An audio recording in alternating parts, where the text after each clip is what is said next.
In 2016, we are definitely in the midst of a spiritual warfare. As such, I am appealing to you, the church.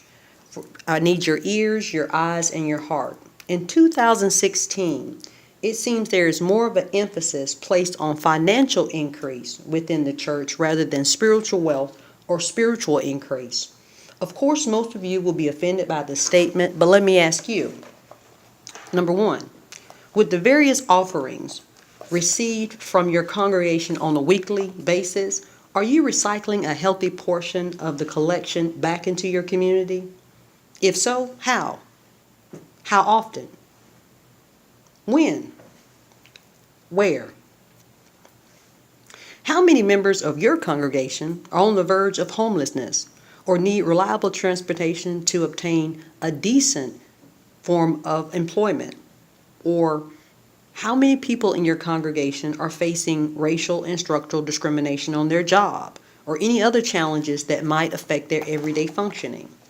If God were to call you right now and judge you based on how you treated your flock and the least of your flock, would he brim up in pride or scold you for thinking religiously versus spiritually?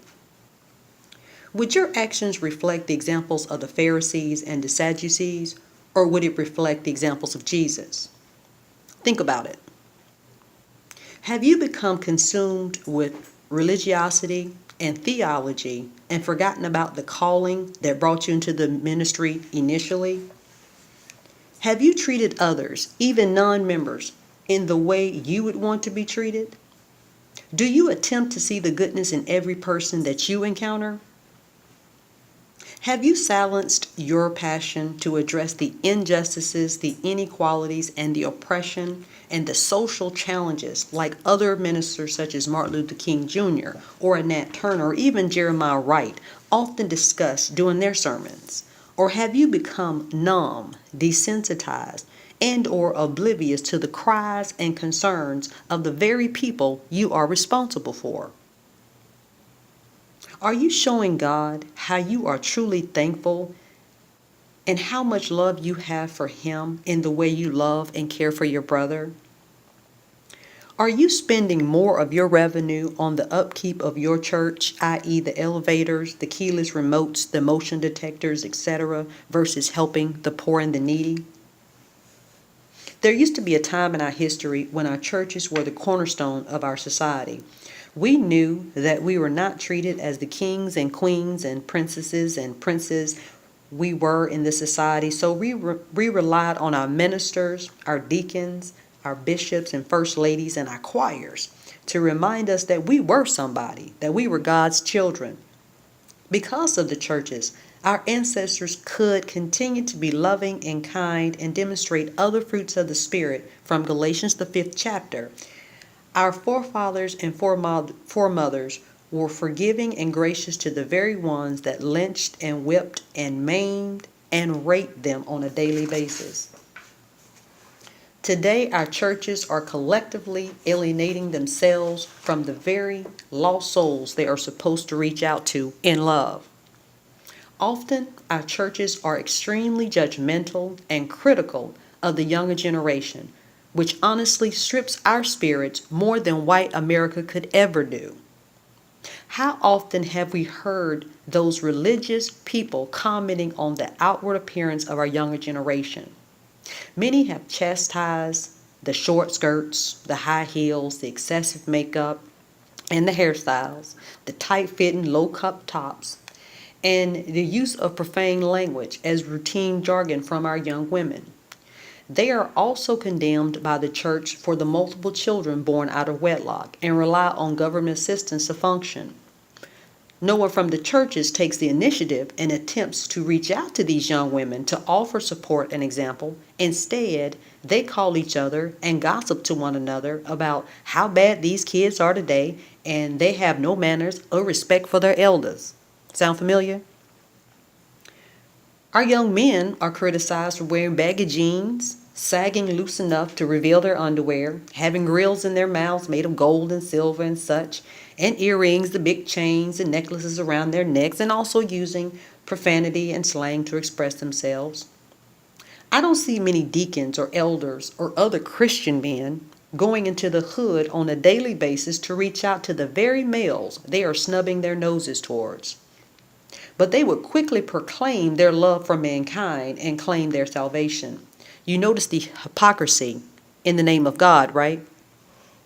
Now, I'm not saying that your views are not valid. My question to you is, would you rather be kind or would you rather be right? Which has the more lasting effect? Do you have a community outreach program in your church that goes to our urban communities on a weekly basis and offer mentoring or etiquette or self-awareness, esteem, sex education classes? With all due respect, I've been working in our community since about 2000, and I have yet to meet many representatives from community churches. I have been more successful in finding resources for the families I serviced from other denominations, mainly from white churches. Now, I'm sure there are some of our churches actually giving back to our community, but we are capable of doing so much more.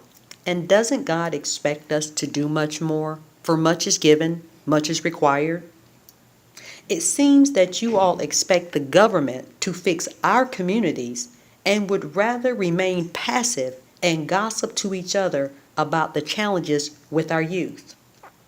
The problem with that response is that the government has not shown that they are truly invested in discovering the underlying issues related to the challenges of our urban communities. That should be apparent to you all by now. If not, think about the hundreds of billions of dollars we've invested in Iraq, Afghanistan, given to Iran. We have yet to receive that type of special attention, nor that type of funding. They are not invested because they are not living, nor shopping, nor eating in these environments. They mainly do these things in suburbia. They also do not know our population sociologically, psychologically, or spiritually, the way we know ourselves. It seems that you all have forgotten how much of an impact you can have in the renewal of our communities. By your actions or lack of actions, one can even argue that you don't care enough about your future generation to invest the time, the money, and love needed to rebuild the village. As a spirit and human body, I choose to believe that you do care, but have fallen into the media's propaganda, which is the devil's main source of destruction, that our youth are to be feared, that they are hopeless and cannot be helped. Please do not allow their scare tactics to give you an easy out. With the intelligence, the knowledge, the passion, the essence, and wealth we have as a people, together we can and will reclaim our community. This is a spiritual, personal crusade to align with spiritually driven individuals in this community to facilitate faith-based community outreach programs that promote independence within urban communities. Not only can implementation of these programs be successful, everyone getting together and discussing the education and awareness on structural discrimination and institutionalized racism has to take place. By awareness and understanding, some of these agencies and businesses will be more willing to hire more people, with one of these objectives being a successful community outreach program. Together, we can and we will rebuild our village in the same love, the same acceptance and patience, the grace and humility our heritage represents. You and I have a spiritual responsibility to do what we can to improve our mankind.